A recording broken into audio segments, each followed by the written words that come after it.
할렐루야. 오늘 새벽에 기도해 주신 말씀 어제 이어서 마태복음 가계설교로 6장 16절에서 34절에 있는 말씀을 요점을 정리해서 먼저 말씀드리겠습니다. 앞에 부분에서 주의 자녀가 하나님 앞에서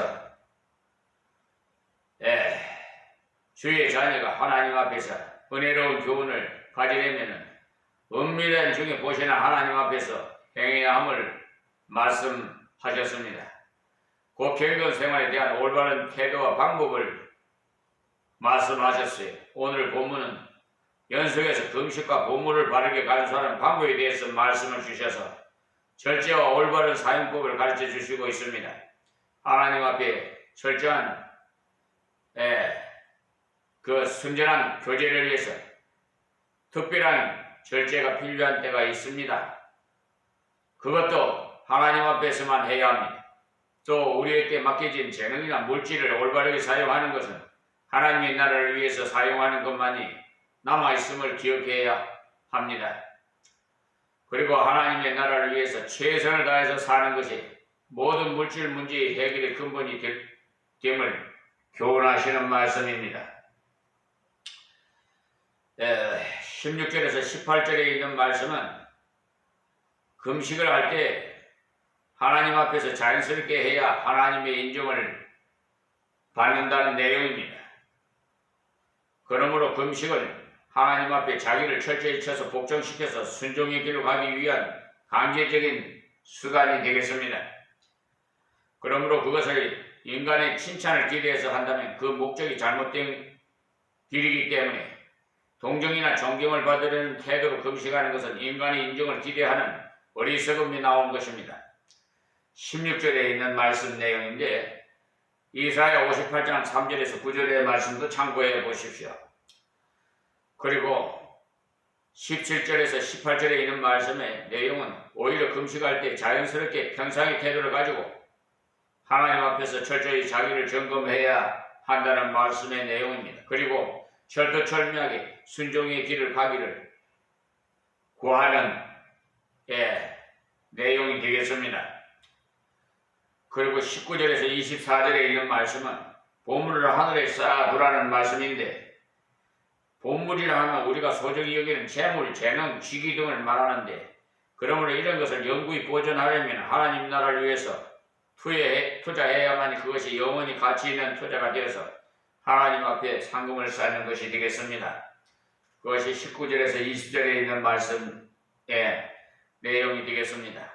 왜 투자를 하늘에 해야만 하도록 하셨는가에 대한 설명을 하시길 거기에는 없어지지 않고 영원히 우리가 있는 곳이므로 거기에 투자해야 그것에 대한 관심이 우리의 생활을 지배하기 때문에 그렇습니다.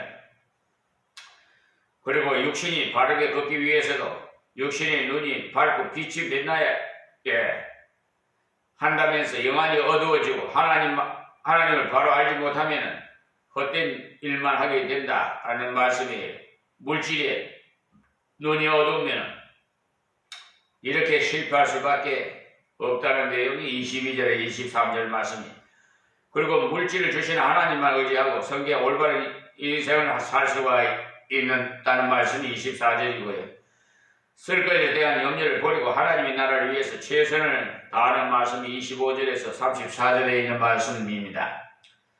부분적으로 말씀드린다면 25절에서 26절 말씀은 먹고 입고 사는 것을 위해서 염려하지 말 것을 생명과 몸을 주신 하나님께서 그것을 유지할 필요를 채우실 것이 분명하기 때문이라는 말씀입니다. 그리고 27절에서 30절까지 말씀은 염려해도 아무것도 해결되는 것이 없습니다. 땅 위에 다른 피조물도 하나님께서 먹이시고 입히시는데 하나님의 자녀를 버리시지 않는 것은 당연한 일이죠. 그러므로 염려 말고 믿음으로 살아라라고 말씀하십니다. 그리고 31절에서 34절에 있는 말씀은 세상적인 염려를 버리고 하나님의 나라를 위해서 그의 뜻을 순종하기 위해서 최선을 다할 때 필요는 채워지고 필요할 때 하나님께 구하고 노력하면 반드시 그날에 주신다는 내용입니다. 그리고 여기서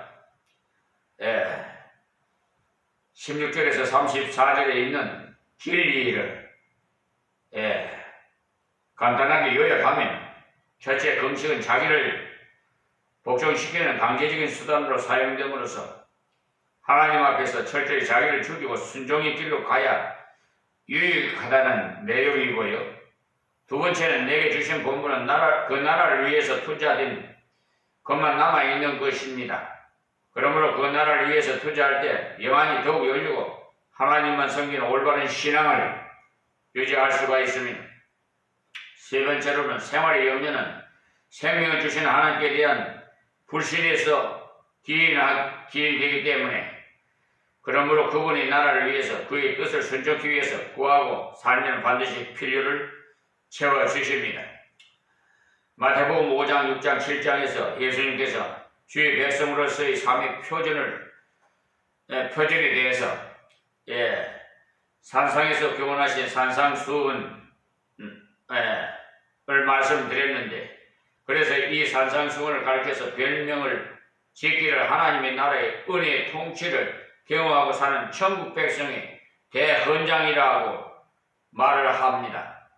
그래서 이 산상수훈을 통해서 하나님의 은혜를 입은 하나님의 백성은 마땅히 어떻게 살아드려야 하나님께 영광을 돌릴 수 있겠는가 하는 문제를 다루는 중에 6장에서 주로 경건생활에 관한 내용으로 구제와 기도와 금식 그리고 헌금에 관한 문제를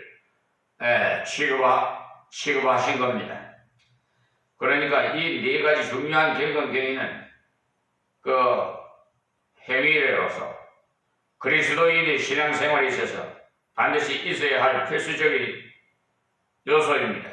첫째는 하나님의 자녀는 하나님께로 받았기 때문에 전도의 구제, 이게 주로 작업을 바르게 감당해야 됩니다. 그리고 둘째로는 이것을 지속적으로 감당하기 위해서는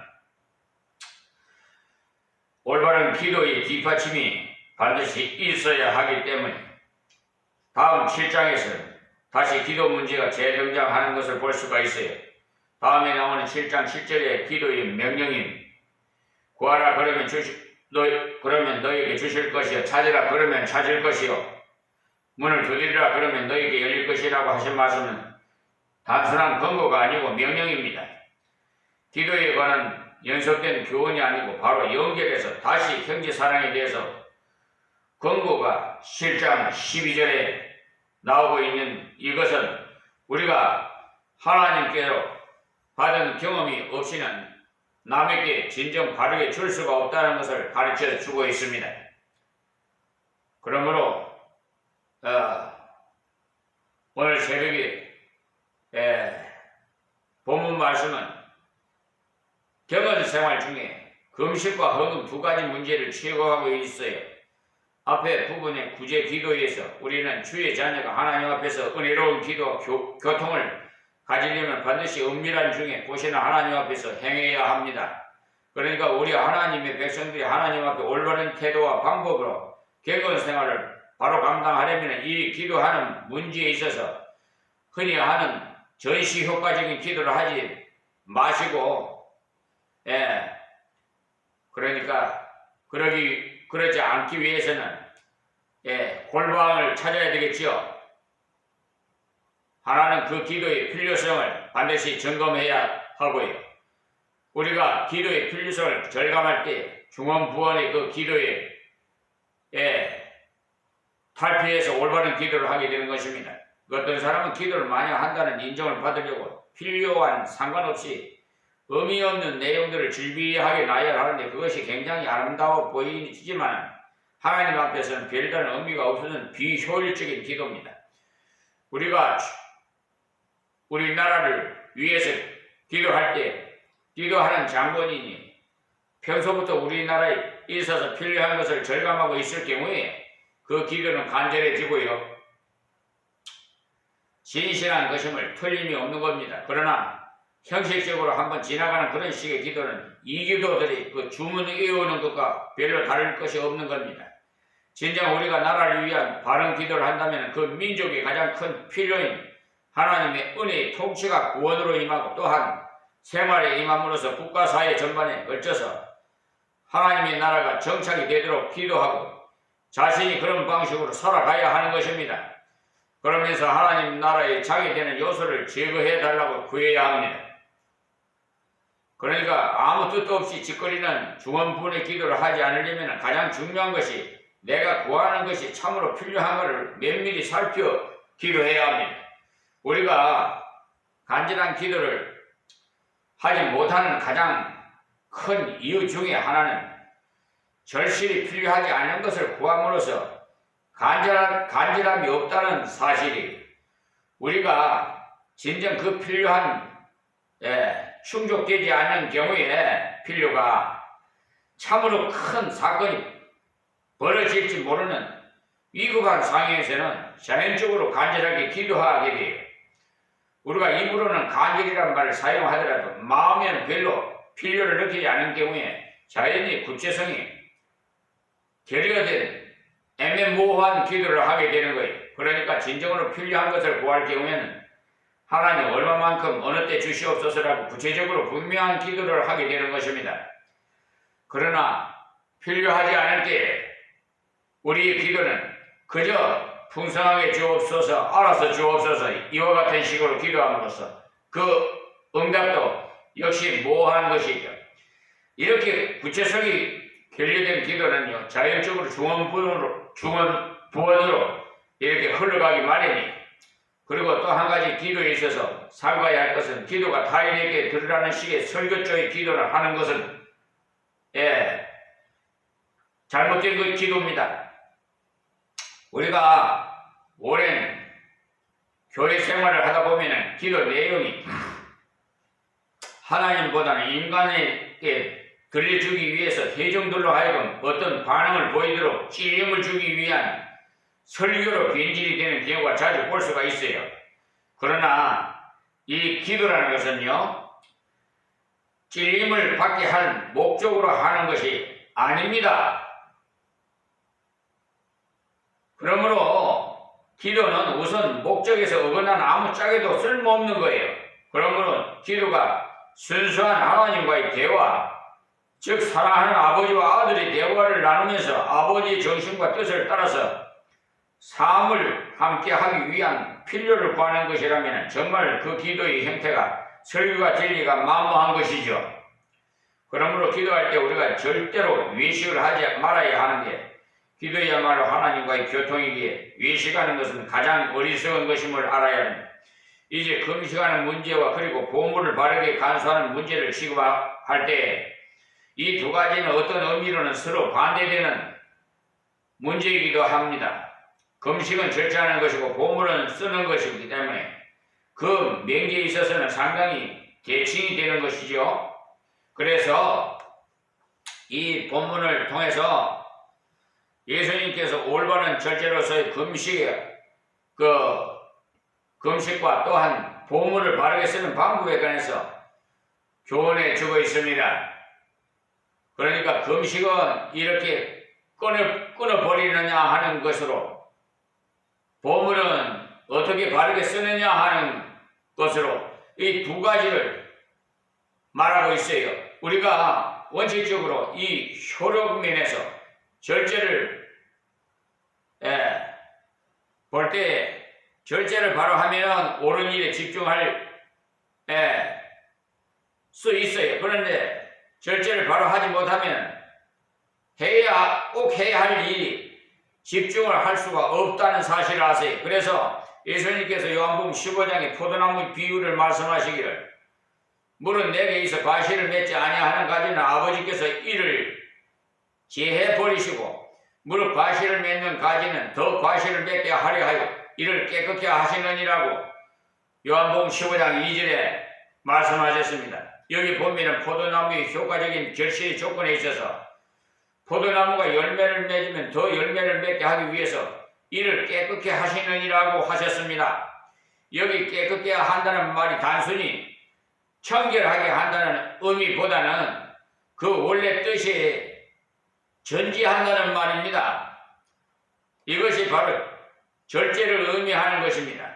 그러니 이 포도 농사를 지을 때 포도나무가 잘 성장해서 그 가지가 여러 갈래로 형성이 될 경우에 양분이 분산이 돼서 정상적인 그 포도 열매가 아닌 소위 말하는 발화라고 해서 열매가 드문드문 열 몇 개 되는 것인데, 그 때문에 그와 같은 것을 방지하기 위해서 가지를 적당히 잘라주면 그 힘이 한 곳으로 집합이 돼서 아주 탐스러운 포도 열매가 생산이 됩니다.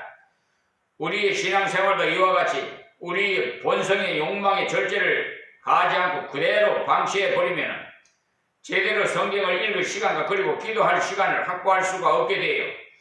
그래서 이 금식을 절제에 있어서 강제적 수단을 쓰는 것을 말씀하는 것입니다. 그러니 우리가 하나님 앞에서 자신을 철저히 쳐서 복종시켜서 하나님과 순전한 교제를 이루기 위해서 특별히 그 절제가 필요할 때가 있습니다. 그러니까 이 금식을 항상 행하는 것은 절대 금물이에요. 우리 주위에서도 보면은 늘 금식에 젖어가지고 생활하는 그런 사람들이 있는데, 바로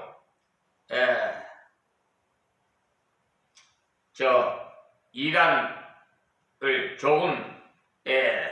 조금만 무슨 말이 있으면은 그 제트파라는 이단은요, 교주에 찾아가서 물으면 자주 금식을 하는데, 이 계통에 머물러 있는 사람들은요, 금식을 밥 먹듯이 활용함으로써 그 영양 결핍으로 인해서 안색이 어둡고 늘 위장병에 시달리고 있는 것을 볼 수가 있어요. 그래서 그런 과거에 거기에 있는 분의 그 체험담을 들어보면은 그들은 금식을 상습적으로 행하다 보니까 늘 굶어서 도대체 맛없는 음식이 없더라는 말을 들었는데, 이것은 완전히 잘못된 것입니다. 지금도 우리 주위에 어떤 분들을 보면 하나님이 정기적으로 며칠씩을 굶으라고 지시하신다는 거예요. 하나님은 결코 그런 지시는 쉽게 하시지 않으십니다. 그러니까 거기 해놓지 마세요. 우리 한국 교인들이 특히 이 잘못된 금식의 함정에 빠져서 많은 사회가 가정에 무리를 일으키고 있어요. 그러한 잘못된 금식의 사람들이 잘 속는 것은 자신은 사흘만 굶어도 기진하고 많은 것을 경험했는데 40일씩이나 굶는다고 하니까 초인간적으로 생각돼서 굉장해 보이니까 자기도 그런 선망의 대상이 되고자 해서 그런 잘못된 금식을 따라서 하게 되는 것입니다. 그래서 제가 오살리 파주 기도원에서 제자실 금식 기도원에서 하나님께서 53세 금식을 시켜서 하는데, 우리 같은 동력자가 목사님도 하니까 나도 40일 금식한다고 왔더라고요. 그래서 내 기도방에서 같이 있다가 20일 하더니 난 못하겠다고 그냥 가버리는데, 그건 하나님 이름을 빙자해서 하나님께서 진실로 하나님께서 시킨 금식이라면 죽더라도 해야죠. 그렇지 않겠어요? 그러니까 하나님 이름을 빙자해가지고 그래서 그분은 결국은 목회를 못했어요. 우리가 한국 교인들이 특히 이 잘못된 금식의 그 함정에 빠져서 많은 사회와 가정에 무리를 일으키고 있는데, 그러한 잘못된 금식의 사람들이 잘 속는 것은 자신은 사흘만 굶어도 기진하고 많은 것을 경험했는데 40일씩이나 굶는다고 하니까 초인간적으로 생각되어서 굉장히 보이니까 자기도 그런 선망의 대상이 되고자 해서 그런 잘못된 금식을 따라 하게 됩니다. 그래서 요사의 집회도 보면 보통 40일 금식 기도를 3번이나 설교한 불의 사자니 아니면은 영의 사자라는 선전 프랭카드를 흔히 목회하게 되는데, 이런 자기 금식을 자랑하고 선전하는 사람 성경적인 원리에서 그릇된 것이기 때문에 이런 집회는 아예 잘못된 줄 아시고 하지 않는 것이 좋습니다. 왜냐하면 금식은 하나님 앞에서 아무도 모르게 하라고 했는데도 불구하고 오히려 그 금식으로 자기 과시를 위한 것이며 캐치프레이트를 삼아서 사람들을 혹하게 했으니까 잘못된 것이고, 또 이 금식은 원래 하나님 앞에서 자기를 죽이려고 하는 것임으로써, 그러니까 육신에 죽는 게 아니에요. 육신을 죽이는 거예요. 그러니까 영을 죽이는 게 아니에요. 영은 살고,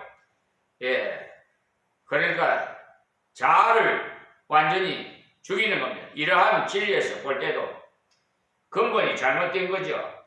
우리가 어떤 상황에서든지 절제를 위한 금식이 필요합니다. 특별한 문제로 인해서 저절로 식욕도 없어지면서 자연적으로 금식하면서 기도하는 그런 특별한 계기가 있어요. 그리고 철야 기도 요즘 새벽 기도로 많이 대처를 합니다만은, 그런 상황에서도 직면해도 잠도 오지 않고 밤새도록 기도하게 되는 그런 자연스러운 철야 기도가 있습니다만, 항상 금식과 철야를 밥 먹듯이 해서는 되지 않는다는 것입니다. 그래서 어떤 분은 친구를 울러매고 교회당에 와서 잠을 자고 앉아서는 철야 기도를 한다고들 합니다. 그런데 이상하게도 어떤 사람은 이러한 금식과 철야에 굉장한 가치를 둠으로써 자기 교회에는 잠 안 자는 사람이 많이 있다고 자랑하는 이것은 외부 사람에게 이런 말이 잘못 들리지게 될 경우에 믿지 않은 남편들은 자기 아내도 이런 류의 감염이 될까 하여서 교회에 보내지 않으려고 할지도 모를 것입니다. 우리가 반드시 기억할 것은 하나님께서는 극히 정상적이신 분이시라는 사실을 아십시오. 그래서 정상적인 신앙생활의 계교에서 벗어난 이러한 유행과 같은 금식과 철야 기도를 따라가서는 안 됩니다. 하나님께서 성령의 감동을 따라서 금식과 철야의 필요를 주실 때 자연스러운 금식과 철야를 해야 되지, 남이 한다고 따라서 하는 것은 위험한 일이. 어떤 사람은 예수님이 40일을 금식했으니까 자신은 하루를 더한 41일을 금식 기도에 도전하고 그만 죽었다는 겁니다. 그러니까 이러한 오만한 자세로 무슨 맺힌 한을 살풀이 해내듯이 금식을 통해서 무엇을 성취하는, 이것은 자기 학대 외에는 다른 의미가 없어요. 백해무익한 것으로서 죽음을 부를 수밖에 없습니다. 어떤 분의 그 통계인데요, 한국에서 1년에 금식 기도를 잘못해서 죽는 분이 42여 명이 넘는다고 합니다. 참으로 한심한 일이죠. 사실 이 금식 기도의 권위자인 프링클린이라는 홀이라는 분은 견해를 들어보면요, 우리 인간의 금식의 한계점이 180일로서 40일 정도는 자녀들의 식사 시중을 들어주면서도 금식을 실행할 수 있다고 하는 것을 보면 40일 금식, 80일 금식이 별것이 아닙니다. 제가 아는 어느 분은 40일 금식 기도를 강행하는데 두마지를 다 팔아먹고 온 동네 사람들이 화제거리가 돼서 하나님의 영광이 다 가려오고 덕을 끼치지 못하는 신뢰를 눈으로 보았습니다. 이와 같은 금식은 자신에게도 아무 유익이 없어요.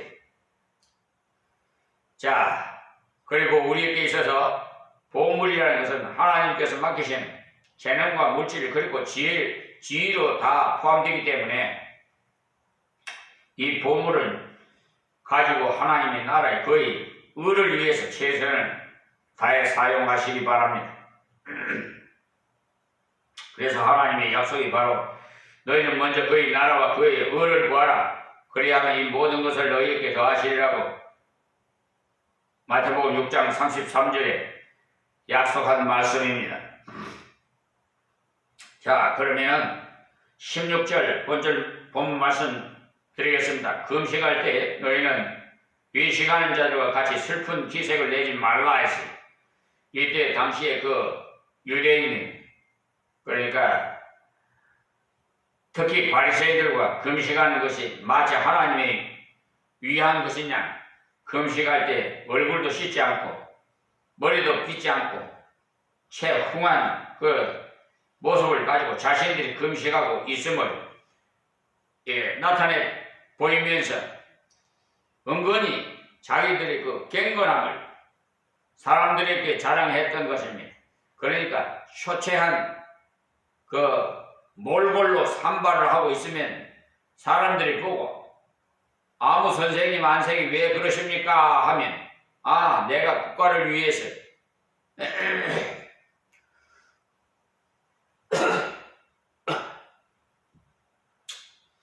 한 보름째 금식을 하고 있네 하면서 참 훌륭한 선생님이십니다. 이와 같이 칭찬을 노리고 금식을 한다는 것입니다. 여기 예수님은 이런 것을 하지 말라고 명하시고 있어요. 지금도 어떤 사람은 금식한다는 명목으로 온 가정생활과 사회생활을 제쳐놓고 주위의 사람들에게 수선을 피우는 것을 보는데 금식하는 아내 때문에 남편이 금식 시중 드러나고 직장도 포기하는 등 생활에 혼란이 와서 그 남편 되는 분이 저에게 찾아와서 하소연을 하는데 자기 아내가 하나님의 지시를 받았다면서 살림을 전폐하고 들어 누워서 금식하고 있으니 어쩌면 좋으냐고 합니다. 나중에 견디다 못해가서 인겔 주사까지 꽂아놓고 금식을 강행했다고 하는데 그것이 어떻게 올바른 금식을 하겠느냐 말입니다. 그것은 하나님 앞에 저급한 쇼에 불과합니다. 우리는 하나님 앞에 순수하게 하나님께서 주시는 힘과 하나님께서 주시는 방법으로 금식을 해야 합니다. 그래서 예수님은 금식할 때 외식하는 자와 같이 하지 말라고 하는 것이 바로 사람에게 보이려고 하지 말라는 것입니다. 이 금식이 가장 잘 발달된 나라가요, 중동의 마호메트 계통의 그 사람들로서 금식에 한해서는요 챔피언급 해당할 만큼 상습적으로 금식을 하는 사람들. 그래서 한 가지 큰 유익이 이 해교도들은 굶는 훈련이 잘 돼서 전쟁이 장기적으로 화할 때 일어나는 식량 부족 현상에서 끝없이 견딘다고 하는데 이게 바로 고행주의에서 나온 겁니다. 우리 기독교는 고행주의가 아닙니다. 그래서 저희는 금식하는 것을 사람에게 보이려고 얼굴을 흉하게 하느니라. 내가 진실로 너희에게 이르노니 저희는 자기 상을 이미 받았느니라. 그러니 사람들로부터 경건하다는 칭찬을 듣는 그것이 목적이었는데 그것은 받았으니 그의 상을 이미 받은 것이라는 말. 그러니까 그 사람은 처음 금식의 동기가 사람에게 보이려고 사람 보고 했기 때문에 바로 그 사람에게 칭찬을 듣는 그것으로 상이 충족이 된 것이죠. 그러므로 하나님 앞에서는 아무것도 받을 게 없습니다. 그야말로 어리석은 짓만 하는 것이죠. 진정한 금식이라는 것은 하나님 앞에서 자기를 철저히 쳐서 복종시켜 하나님 원하시는 순종의 길로 가기 위한 강제적인 수단이라는 것을 아십시오. 왜냐하면 인간의 식물을 차단시키면요 심령이 어느 정도 가난해지는 것을 우리가 느낄 수가 있어요. 우리가 밥을 실컷 먹은 만복감을 가지고는 기도가 제대로 간절하게 잘 안 돼요. 그래서 개혁자인 칼빈 같은 분은 더 많은 성경을 효과적으로 공부하기 위해서 하루에 일식을 단행했다는 기록을 봤는데 확실히 도움이 상당히 될 것으로 압니다. 밥을 실컷 먹고 공부하려면 정신이 혼미해서 잠만 자꾸 오지 그러지 제대로 공부하기 잘 안 돼요. 눈이 가려지고 생리학적으로는 근거가 있는 것입니다. 그러니까 우리가 내 육신을 먹고 싶은 욕망을 쳐서 복종시켜 하나님의 뜻에 굴복하고자 하는 그런 마음에서 금식의 필요성이 있는 것이죠. 그러면 우리가 진정 순종의 길로 가지 않겠다면 금식에 아무 소용이 없습니다. 오늘은 여기서 말씀을 맺겠습니다. 하나님 고맙고 감사합니다. 주신 말씀 증거하여 싸우니 아버지 하나님 잘못된 말씀은 지워지게 하옵시고 생명의 말씀만이 저들의 심령에 남게 하여 주셔서 열매 맺게 하옵소서. 또한 이방인들도 저들을 아버지 불쌍히 여겨 주시옵시고 또 불의를 향하여 죄를 지은 자들도 불쌍히 여기서 깨닫게 해주시고 구원시켜 주시옵소서. 예수님의 이름으로 기도합니다. 아멘.